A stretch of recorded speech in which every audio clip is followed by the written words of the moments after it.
Chouameni to Real Madrid is a confirmation now. Real Madrid ने 100 million देके Tchouameni को 5 साल के कॉन्ट्रैक्ट पर साइन कर लिया है फ्रॉम एएस मोनाको और एक बहुत बेहतरीन साइनिंग कर लिया है, एक बहुत बेहतरीन मिडफील्डर ले लिया है। रियल मैड्रिड जिनके पास already in the form of Camavinga और वेलवर्डे में दो बहुत ही बेहतरीन और यंग मिडफील्डर्स थे, उसमें उन्होंने चुआमेनी का एडिशन करके अपनी मिडफील्ड को एक तरीके से फ्यूचर प्रूफ कर दिया है। अब मेरे ख्याल से एक डेकेड तक उनकी मिडफील्ड बिल्कुल सेफ है और मतलब डेफिनेटली वो और प्लेयर साइन करेंगे, बट ये 3 प्लेयर डेफिनेटली उनके लिए बड़े प्लेयर बनने वाले हैं आफ्टर उनका जो भी लेजेंडरी 3 का मिडफील्ड है वो रिटायर होता है। तो कहा जा रहा था कि पीएसजी ये डील हाईजैक करने वाली थी एक टाइम पे, और अभी जो रिपोर्ट्स आई हैं उसमें ये कहा गया है कि पीएसजी ज्यादा पैसा देने को भी तैयार थी, प्लेयर को भी और मोनाको को भी, बट चुआमेनी का मन रियल मैड्रिड जाने का था। उन्होंने लिवरपूल से इंटरेस्ट को भी ठुकरा दिया और सीधे रियल मैड्रिड को हाँ बोल दी, और रियल मैड्रिड के पास भी पैसे थे बिकॉज वो एम्बापे वाली डील तो नहीं कर पाए, तो डेफिनेटली उनके पास पैसे थे अवेलेबल टू पे फॉर चुआमेनी, और 100 मिलियन की साइनिंग, बहुत बड़ी साइनिंग हुई है यहाँ पे रियल मैड्रिड के लिए। तो अब देखना रहेगा कि ये मूव कैसा प्ले करता है। चुआमेनी बहुत क्वालिटी प्लेयर है, कल के मैच में उन्होंने अपनी क्वालिटी दिखाई अगेंस्ट क्रोएशिया। जितना भी मैच मैंने देखा था और जितनी भी उनकी परफॉर्मेंसेस देखी हैं, एट द एज ऑफ 22 बहुत बेहतरीन मिडफील्डर हैं। तो देखना रहेगा कि वो रियल मैड्रिड में जाके कैसा परफॉर्म करते हैं। उसके साथ साथ एक और प्लेयर जिसमें रियल मैड्रिड बहुत ज्यादा इंटरेस्टेड हो गई है फिर से, वो है सर्ज गनैब्री।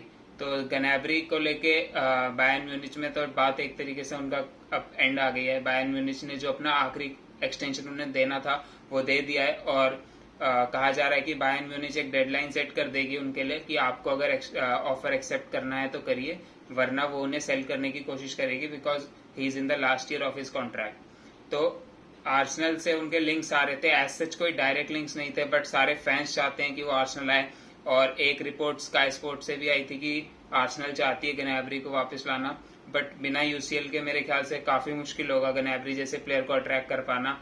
जो एक इकलौता अट्रैक्शन की चीज वो ये है कि वो गनैब्री आर्सेनल की एकेडमी से आए हुए प्लेयर है, तो हो सकता है वो अपना रोमांटिसिज्म जाग जाए उनके अंदर, तो वो वापस आ जाए आर्सेनल, वरना तो बहुत मुश्किल है गनैब्री जैसे प्लेयर को लाना। और रियल मैड्रिड जो कि फॉरवर्ड साइन करना चाह रही है, उनके लिए एक बहुत बेहतरीन अपॉर्चुनिटी है यहाँ पे एक वर्ल्ड क्लास प्लेयर साइन करने की। तो देखते हैं कि रियल मैड्रिड गनैब्री की साइनिंग भी पूरी कर पाती है या नहीं कर पाती। एक प्लेयर जिनमें रियल मैड्रिड ने अपना इंटरेस्ट मना कर दिया है वो है गैब्रियल जेसूस। तो कल तक रिपोर्ट्स आ रही थी कि रियल मैड्रिड इंटरेस्टेड है गैब्रियल जेसूस में, और पेरेज इंटरेस्टेड है, और कार्लो एंचेलोटी को भी प्लेयर पसंद है, बट आज ये रिपोर्ट्स आ चुकी हैं। तो टीवी जो बहुत ही लाइक उनका बहुत एक तरीके से ट्रस्टेड सोर्स है, तो उन्होंने कह दिया है कि real Madrid is not interested. तो इसी के साथ साथ हम बाकी न्यूज पे पढ़ते हैं। बाकी न्यूज पे पढ़ने से पहले अगर आपने वीडियो को लाइक नहीं किया तो प्लीज लाइक कर दीजिए, and please subscribe to the channel if you want to see more of these videos. आगे बढ़ते हैं हम अब आर्सेनल पे। तो गैब्रियल जेसूस एक ऐसे प्लेयर हैं जो आर्सेनल से काफी लिंक्ड हैं, और आर्सेनल ने उन्हें अपनी नंबर 1 प्रायोरिटी भी बनाया हुआ है। मिकेल आर्टेटा ने साफ कह दिया है बोर्ड को कि he wants to sign him first, like striker position जहां पे आर्सेनल साइनिंग करना चाहती है, और वहां पर वो आर्सेनल की नंबर 1 प्रायोरिटी बने हुए हैं। बट जैसे जैसे लग रहा था कि डील क्लोज आ रही है, आर्सेनल ने कहा था कि वो उनके लिए 190 के अ वीक की सैलरी भी ऑफर कर रही है उन्हें, जो कि बहुत बड़ा बम्प अप है उनकी करंट सैलरी से। तो लेकिन जैसे जैसे डील क्लोज आ रही है, पहले रियल मैड्रिड के लिंक्स आए, अब कहा जा रहा है कि एटलेटिको मैड्रिड भी इंटरेस्टेड है, और चेल्सी के काफी स्ट्रॉन्ग लिंक्स आ रहे हैं। तो काफी सारे टॉप क्लब्स गैब्रियल जेसूस की साइनिंग करना चाहते हैं। तो देखना रहेगा कि गैब्रियल जेसूस कहाँ जा पाते हैं, बिकॉज अभी आर्सेनल और गैब्रियल जेसूस के बीच में रिपोर्ट्स आई थी कि पर्सनल टर्म्स अग्रीड हैं। जो अभी मेन इशू आ रहा है वो है मैनचेस्टर सिटी और आर्सेनल के वैल्यूएशन में। तो बिकॉज वो अपने लास्ट ईयर ऑफ कॉन्ट्रैक्ट में, तो आर्सेनल उन्हें मार्केट वैल्यू से कम में चाहती है, बट मैनचेस्टर सिटी कहा जा रहा है कि उनके लिए 45 मिलियन पाउंड्स की वैल्यूएशन रख रही है, और आर्सेनल लाइक 35 टू 40 मिलियन की वैल्यूएशन रख रही है। तो जो अभी मेन इशू दोनों टीम्स के बीच में आ रहा है वो प्लेयर की वैल्यूएशन का है। तो अभी एक मेरे को कुछ अनरिलायबल सोर्सेज से रिपोर्ट्स पता चली थी कि 40 मिलियन तक की बिड अगले वीक तक आर्सेनल सबमिट कर सकती है गैब्रियल जेसूस के लिए। तो देखना रहेगा क्या गैब्रियल जेसूस आर्सेनल ज्वाइन कर पाते हैं या नहीं, या कोई और प्रीमियर लीग क्लब या कोई और ला लीगा क्लब उन्हें स्वूप इन कर जाता है आर्सेनल के ऑफर से पहले। उसके साथ साथ अगर हम एक और आर्सेनल प्लेयर पे चले, वो है बुकायो साका। तो आर्सेनल के अपने स्टार बॉय, बेहतरीन सीजन गया था most probably player of the season भी बुकायो साका ही रहेंगे। तो अचानक से अब उनके ऊपर काफी इंटरेस्ट आने लग गया है बड़े क्लब्स का, जो कि है मैनचेस्टर सिटी और लिवरपूल। तो अब साका के 2 ही साल बचे हैं कॉन्ट्रैक्ट में, और जैसे ही 2 साल बचे हैं तो अब आर्सेनल उन्हें एक्सटेंड करने की सोचेगी इस सीजन, एक्सटेंड कराना चाहती है। तो मेरे ख्याल से तो ये जो अभी इंटरेस्ट आज हमने देखा था कि Manchester City are interested in Saka, most probably agent की तरफ से कही हुई बातें होती हैं, बिकॉज वो अपने प्लेयर को बेस्ट पैकेज दिलवाना चाहते हैं। और अगर ऐसी रिपोर्ट्स आती हैं तो क्लब एक तरीके से फोर्स हो जाता है उन्हें बेटर ऑफर देने में। तो मेरे ख्याल से अभी तो बुकायो साका एक्सटेंड करेंगे, लेकिन अगर आर्सेनल एज अ क्लब एक अच्छी प्रोग्रेसिव डायरेक्शन में नहीं बढ़ा कुछ साल में, तो बुकायो साका जिस लेवल के प्लेयर हैं वो डेफिनेटली एक टाइम के बाद मूव ऑन करने का सोचेंगे। But for now I think he will be extending his contract at Arsenal. और अगर अभी आर्सेनल बेचना भी चाहेगी तो उनकी वैल्यूएशन बहुत ज्यादा है। अभी थोड़े दिन पहले नई वैल्यूएशन आई थी, उसमें कहा गया था कि 100 मिलियन पाउंड्स की वैल्यूएशन है बुकायो साका की। तो बहुत कम टीम्स हैं जो इस वैल्यूएशन को मैच कर पाएंगी।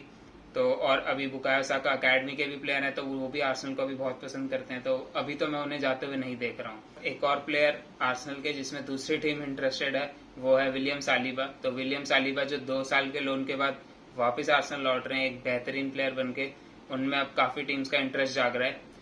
बट अभी वो आर्सेनल के प्लेयर हैं, 2 साल आर्सेनल के से कॉन्ट्रैक्टेड हैं। तो अगर किसी टीम को उन्हें अपने पास लेना है तो एक हैवी सम ऑफ अमाउंट पे करना पड़ेगा, और कहा जा रहा है कि नेपोली काफी इंटरेस्टेड है उनमें। तो पर्सनली मैं विलियम सालिबा को आर्सेनल पर ही देखना चाहूंगा, बट उनके सिर्फ 2 साल बचे हैं कॉन्ट्रैक्ट में, और अगर वो एक्सटेंड नहीं कर रहे हैं तो हो सकता है आर्सेनल उन्हें सेल करने की सोचे। और नेपोली में एक ऐसे प्लेयर हैं जिसमें आर्सेनल काफी इंटरेस्टेड थी, जो है विक्टर ओसिमन। तो अगर कुछ स्वैप डील वाली बात हो सकती है वहां पर, तो मैं उस चीज के फेवर में रहूंगा पर्सनली कि अगर हम विक्टर ओसिमन से विलियम सालिबा की स्वैप डील कर लें। बाकी जो क्लब डिसाइड करेगा वो तो करेगा ही, बट आई डोंट थिंक कि विलियम सालिबा को अभी कहीं सेल करने के कोई प्लान है आर्सेनल के, क्योंकि आर्टेटा ने साफ कर दिया था कि he wants Saliba in his plans. तो डेफिनेटली विलियम सालिबा आएंगे और आर्सेनल को ज्वाइन करेंगे at the start of next season. और उसके साथ साथ सिमियोनी, एटलेटिको मैड्रिड वाले सिमियोनी जो सीरिया में खेलते हैं, वेरोना के लिए खेलते हैं, तो उन्होंने बेहतरीन सीजन किया है, 17 गोल करे हैं सीरिया में इस सीजन, और आर्सेनल उनमें काफी इंटरेस्टेड है। डिएगो सिमियोनी के ही बेटे हैं जियोवानी सिमियोनी, तो आर्सेनल जियोवानी सिमियोनी में इंटरेस्टेड है। 17 गोल्स इन सीरिया, कैसे ऐसी लीग है जहाँ पे जनरली गोल्स उतने नहीं पड़ते हैं और डिफेंसिव लीग मानी जाती है, और वहां पे 17 गोल मारे हैं, तो काफी अच्छी परफॉर्मेंस रही होगी उनकी इस सीजन। बट उनकी एज अभी 26-27 है, और वो उतने कंसिस्टेंट परफॉर्मेंस नहीं रहे हैं उतने ईयर ऑन ईयर। कभी उनकी परफॉर्मेंस बहुत हाईज रहती है, फिर उसी के साथ साथ उतने ही लोज भी आते हैं। तो देखना रहेगा कि क्या आर्सेनल के लिए एक अच्छी साइनिंग हो पाते हैं। यानी उनमें काफी इटालियन क्लब्स भी इंटरेस्टेड है, यूवेंटस काफी इंटरेस्टेड है। यूवेंटस तो वैसे हर प्लेयर में इंटरेस्टेड है, जिसमें आर्सेनल इंटरेस्ट होता है उसमें यूवेंटस भी इंटरेस्टेड हो जाता है। तो देखना रहेगा कि क्या एक अच्छे प्लेयर हो सकते हैं वो आर्सेनल के, अगर आर्सेनल उन्हें साइन करती है। उनकी वैल्यूएशन जो बताई जा रही है वो राउंड अबाउट 15 to 20 मिलियन के बीच में बताई जा रही है। तो देखना रहेगा क्या एक ऐसे प्लेयर हैं जो आर्सेनल ला सकती है। Definitely not as a primary striker, but as second striker वो जरूर लाए जा सकते हैं एट आर्सेनल। उसके साथ साथ अगर हम चेल्सी की तरफ चले तो भाई रोमेलू लुकाकू वाला तो बिल्कुल ही, रोमेलू लुकाकू ने जो रायता फैला दिया है बेशर्मी की सारे हदें पार करती हैं। मतलब जब उन्होंने इंटरव्यू दिया था उसके बाद उन्होंने माफी मांगी थी, बिकॉज काफी डिसरिस्पेक्टफुल इंटरव्यू था towards the fan, towards the club and towards the manager. एक इतनी महंगी साइनिंग अगर कोई क्लब करके लाता है तो at least they want the full dedication of the player कि वो अपनी फुल परफॉर्मेंस दे। लुकाकू का सीजन ऑन फील्ड तो बेकार गया ही है, उसके साथ साथ ऑफ फील्ड भी इश्यूज रहे हैं। और अब जो रिपोर्ट्स आ रही है उसमें ये लिखा है कि क्रिसमस से like from 25 December Lukaku has been messaging his teammates, manager, coach, सबको मैसेज करके बोल रहे हैं कि he will try everything to return back to Inter next summer.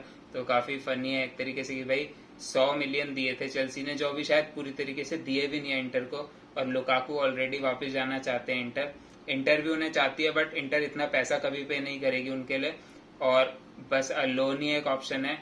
Chelsea भी एक तरीके से उनकी हैवी वेज से छुटकारा पाना चाहती है, बट लुकाकू पूरा वेज कट लेने को भी तैयार नहीं है। बताया जा रहा है कि दोनों क्लब्स शेयर करेंगे, तो मतलब चेल्सी के लिए तो दोनों तरफ से लॉस ही लॉस है। मतलब उन्हें वेजेस भी पे करनी है और उन्हें उनके फीस भी वापस नहीं मिलेगी।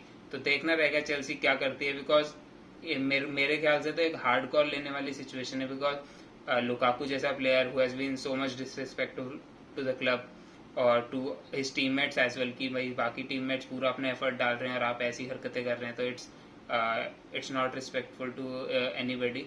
तो मेरे ख्याल से तो यहाँ पे चेल्सी को अपना लॉसेस लेने पड़ेंगे। जो न्यू ओनर्स आए हैं उन्हें एक डिसीजन लेना पड़ेगा, एक स्टैंड लेना पड़ेगा कि भाई हम लुकाकू को अब लीव कर रहे हैं, उन्हें मतलब छोड़ रहे हैं एक तरीके से, और मतलब उन्हें अपना ड्रेसिंग रूम इम्प्रूव करना पड़ेगा, साथ साथ एक अच्छा स्ट्राइकर लाना पड़ेगा जो उन्हें रिप्लेस कर पाए। तो इसी के साथ साथ आज की सारी न्यूज़ मैं यहीं पे ख़त्म करता हूँ। मिलता हूँ अगली वीडियोज़ में, तब तक के लिए बाय बाय।